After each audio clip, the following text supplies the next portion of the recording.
Let's get started by talking about the Chicago Bears and what they should do with their quarterback Justin Fields this offseason. The Bears are likely going to have the number 1 overall pick in the upcoming draft. This was not their pick originally. It originally belonged to the Carolina Panthers. The Bears got it last year when they traded down from number 1 in the 2023 draft. The Panthers traded up to get their quarterback Bryce Young. The Bears traded down. Now they have the number 1 overall pick in this year's draft. They have a chance to get a quarterback of their own, but they already have a young quarterback on their roster in Justin Fields, who they drafted in the 2021 draft, and people are starting to question whether or not they should actually take a quarterback at number 1. Should they trade Fields? Should they keep him? Should they draft a quarterback? There's a lot of decisions that they'll have to make in the offseason, and I want to talk about what they should do. Now, first, I want to start by talking about the season that Justin Fields is having and how good he is as a quarterback. I think that's the first thing you have to talk about when you talk about this whole discussion. So let's talk about the way that he has performed this season. This season, Justin Fields has been better than people think, in my opinion. I think his numbers have been solid. I think his numbers across the board have been decent. Not elite or anything, but they are not bad. And I think that there is this narrative, or I think people have this assumption of him that he is one of the worst quarterbacks in the league. And that's what he looked like early on in his career, but he's gotten a lot better. He's gotten a lot better over the last 2 seasons, and now I think he's a solid quarterback. I think he's definitely a top 20 quarterback. He's solid. Not terrible. I don't think he's bad whatsoever. Is he elite? No. But this season has been pretty good. He's above average in big time throw rate, turnover worthy play rate, and adjusted completion percentage. And if you don't know, adjusted completion percentage is basically the percentage of a quarterback's throws that are accurate. So he's above average in terms of, the number of big time throws he's generating, the number of throws that are considered turnover worthy by PFF, and how in the percentage of his throws that are considered accurate. He's also become one of the better deep ball throwers in the league. His deep ball is great. That's one of his best traits, his ability to push the ball down the field. It's been great this year. And honestly, he's been one of the 5 best deep ball throwers in the NFL this year, which is awesome. On throws 20 plus yards down the field this season, he has 11 big time throws to 0 turnover worthy plays, which is awesome. He's also top 3 among quarterbacks in basically every single rushing stat. He isn't quite the game-breaking runner that he was last year, but he has taken a step up as a passer, so his rushing production has gone down a little bit, but in my opinion, that's a good thing. I think it's good that he's taken a step forward as a passer. That's a great thing, in my opinion. I will say some of his numbers don't look great. When you look at stats like adjusted EPA per play and success rate, he's not great in those. He's 23rd in adjusted EPA per play and 29th in success rate. I do want to make it clear that these stats are more team stats than these other metrics that I've talked about. So I think the fact that he plays on the Bears, who aren't a great team, is impacting his efficiency metrics, but you still have to take that into account. You still have to consider that. He also hasn't had a lot of great performances this year, and he has had some pretty bad performances. He has had a QBR of less than 20 in half of his games this year, which is really bad. And if you don't know what QBR is, QBR stands for quarterback rating. That's not passer rating. I know a lot of people get those 2 metrics confused. QBR is based off of EPA, or expected points added. It's an efficiency metric.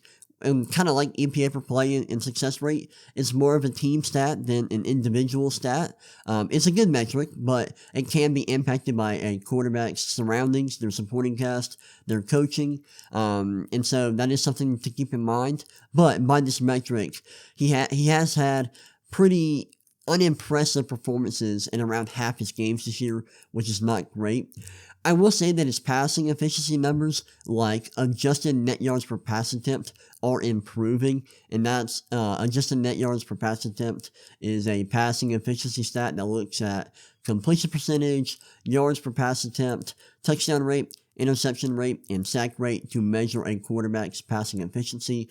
Pretty good metric. I like it. It can be impacted by quarterback surroundings, and it doesn't include rushing, but overall, it's a very solid metric, and Justin Fields has improved a lot in this metric within last year, which is great to see.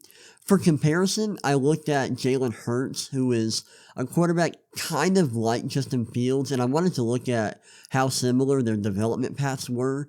And I found that their development paths weren't that similar. A metric that I like to use to compare quarterbacks is adjusted net yards per attempt plus.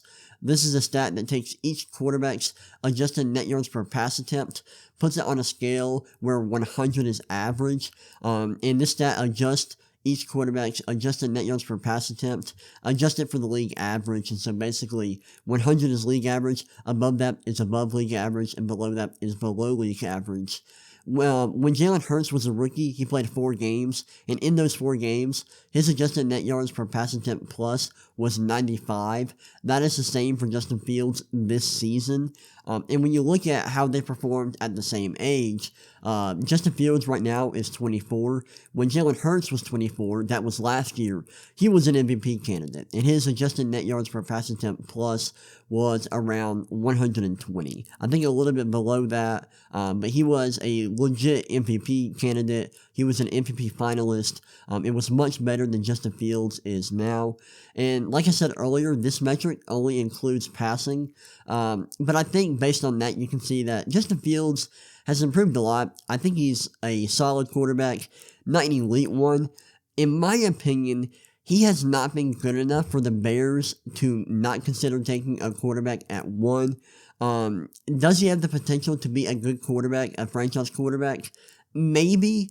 I'm not quite there yet. I'm not the biggest fan of Justin Fields. I like him more than most, I would say. I think I'm a bigger fan of Fields than most casual fans. But he does have a decent amount of issues with his game.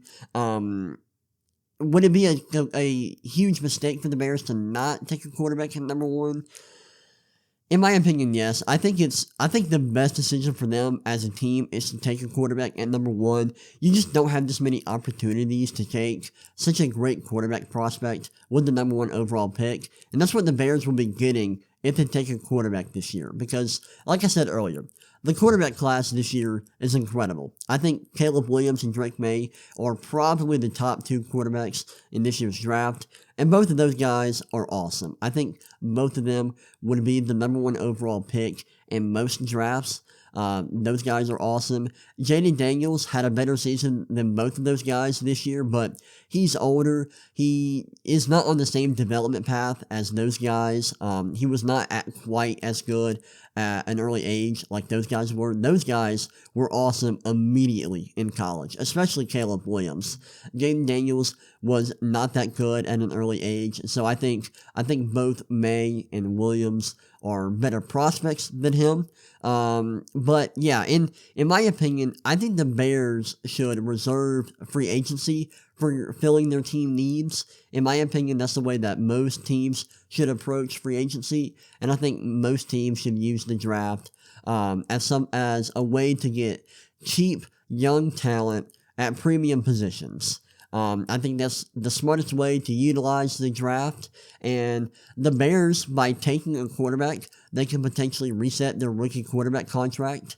They can reset it, which is super smart. It also gives them flexibility with their quarterback situation, because if they take a quarterback, they don't necessarily have to play him. They could play Fields right away, let the young guy sit for a little bit, and then when you have Fields and a rookie quarterback, that's a nice quarterback room, and I think that's great. It's always great to have a good backup. In my opinion, NFL teams should always use a lot of resources to have a good backup quarterback, so that's something that the Bears would get by taking a quarterback at number 1.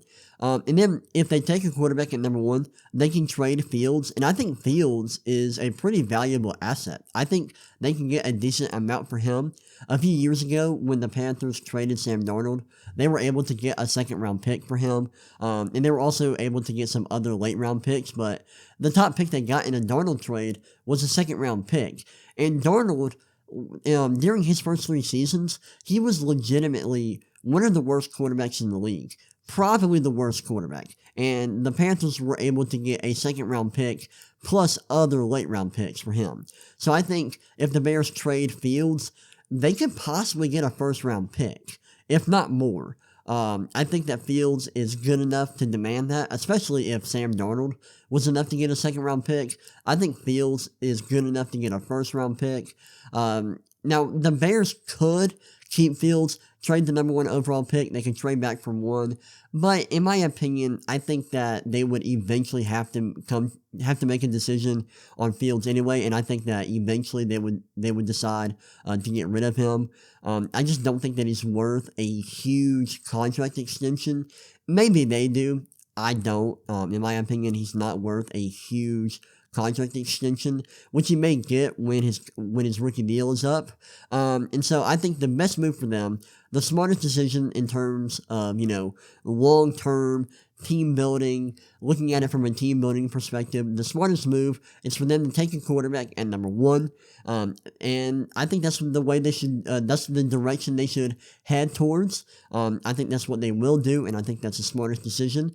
I will say, this is not an anti-Justin Fields take. I think he's good. I think he can be a solid quarterback in the NFL, but this is a rare opportunity that the Bears would not usually have, and I think they have to take advantage of that by drafting a high-level quarterback prospect.